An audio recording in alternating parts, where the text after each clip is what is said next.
Yeah. The current building permit ordinance doesn't have an amendments clause in it, so that's new as well. So it has to be the planning board.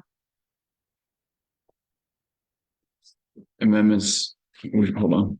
Okay, yeah, we're on. You want to just, Open. yeah, Yeah.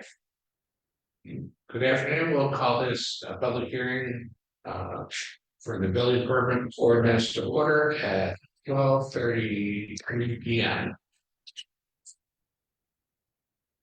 all right. So you had asked a question about section 8B. Section 8 in general, amendments shall be initiated by a majority of the planning board by request of the select board or by a petition of number of voters equal to at least. So what this is saying is that the select board requests that amendments be made. The planning board has to have a public hearing. They hammer through whatever you've requested, and then that draft would come back to you, and then it would go before a town meeting to be changed. So there's a process. Currently, there's no process in the existing ordinance. So just clarifies that process. Yeah. That was actually, Thank you. that was a recommended addition by AFCOG. So, Right. Sorry, she had asked the question, so I figured I'd answer it on camera.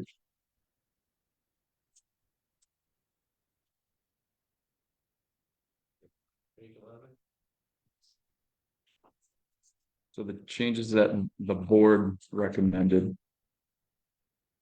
on page 11 under building permit section 12. section 12, you'd made changes to the exceptions. Yeah.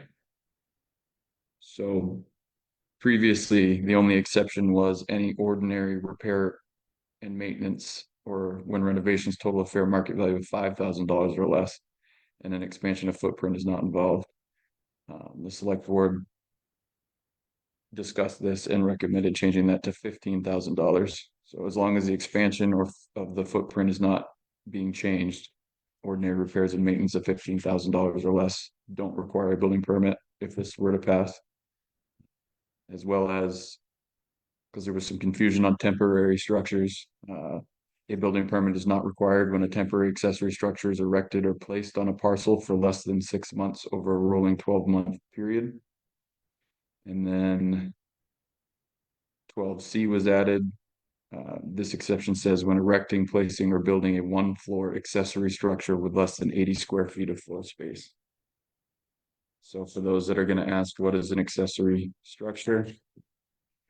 It's in the definitions. It is a structure which is on the same parcel of property as a principal structure, and the use of which is incidental to the use of the principal structure. So a chicken coop, a shed, as long as it's less than 80 square feet. A small shed. A small shed, right. And it has to be a single story. It cannot be a 2-story structure. So those were the changes on 11. Sorry, page 11, section 12. And then the other recommended change is on page 13, section 17, under penalty. The first paragraph was added to specifically address failure to take out a building permit when it's required. Previously, the penalty was once the code enforcement officer notified you that you needed to take one out, you had 6 months to take a building permit out.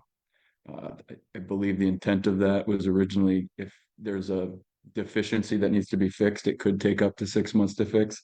But the building permit aspect of it, the board felt that after notification from the code enforcement officer, they would have 14 days to take out a building permit. And if they do not, they're subject to, actually, I should probably just read the whole paragraph. Any person who fails to apply for a building permit as required under this ordinance may be subject to a fine of not more than 10 times the established building permit application fee for that structure after receiving proper notice by the code enforcement officer. Any person who continues to fail to apply for a building permit after 14 days have elapsed shall be subject to an additional fine of not more than $50 for each offense. Each day the violation exists shall constitute a separate offense. So essentially, failure to take out a building permit could result in a fine equaling 10 times the established building permit. So currently a 200-foot structures or 200 square foot structure is $5. So you essentially could be looking at a $50 fine for that, not taking that out, if the code enforcement officer notifies you that you did not take it. And then you'd have 14 days to take it out. And if you still didn't, you could be fined $50 for each day that you don't. The building permits are primarily the driver that let us know that new structures are being built, so assessments can be adjusted when people don't take them out.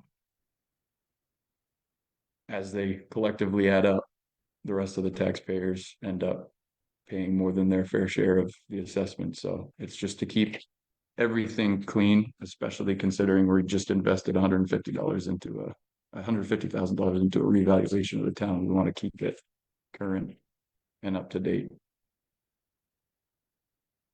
And I think currently, and you haven't finished going through your fee schedule, which the board per this and per the existing ordinance can change or review and update. Our current pricing structure is not $5 for 200 square foot accessory structure is not that much money. Our goal is to keep the fee structure as low as practical. Right. And then the other primary changes which drove basically the necessity to do this was the LD 2003, which requires that the town allow accessory dwelling units on a buildable lot. So this defines what an accessory dwelling unit is. It's essentially, I guess in simplest terms, a second dwelling unit on a piece of property. The town of Buckfield is defined. Give me 1 second. Okay.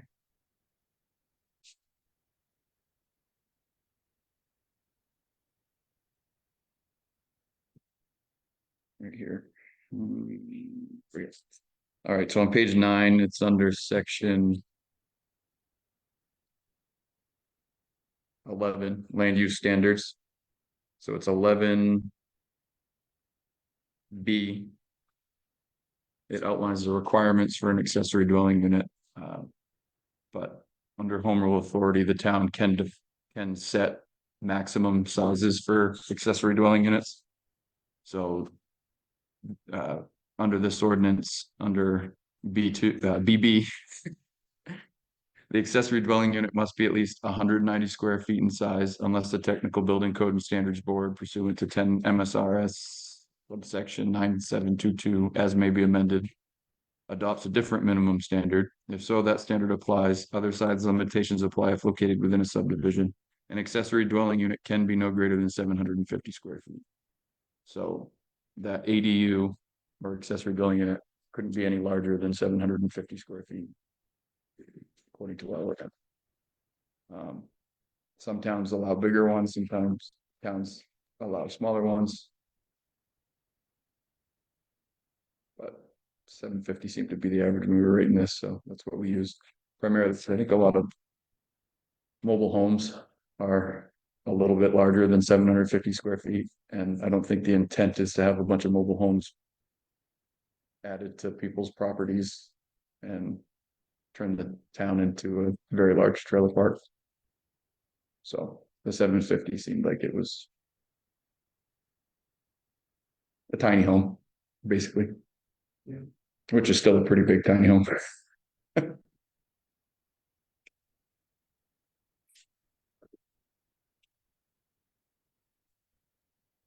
Biggest requirement with state law that I can think of off the top of my head is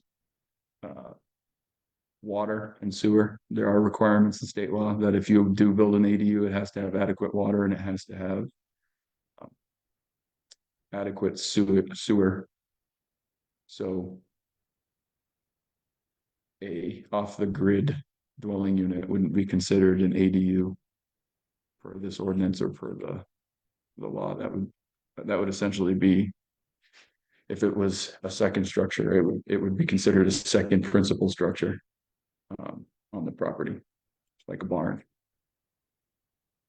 Which would, that changes the amount of land that's required to build a second principal structure, which hasn't changed from the previous ordinance. All the sizes stayed the same.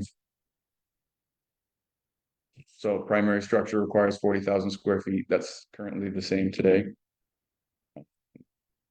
If more than one unit is constructed on a single parcel of land, the minimum area requirement shall apply to each unit. So 2 houses would require 80,000 square feet.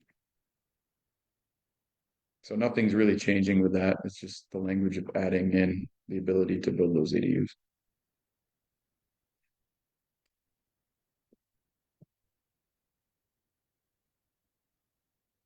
Thank you. You're welcome. Anyone online? No, nobody in the. No one in the audience? So if anyone were to have further questions. Like, of course, they can contact anyone here or call the town office, but. What would you say would be the best resource for somebody who wants help understanding this language? Honestly, coming in and talking to us would be best. We have copies of the ordinance at the town office, so if people want to actually go through it, they can. I also have it posted on the website under code enforcement. It's listed under the proposed ordinances, so if people want to go there and check that out, they can. They could send questioning by email or call and set up an appointment if they want to have a discussion with something. Absolutely. And if it's something I can't answer, I can reach out to the code enforcement officer and he can give me some clarity.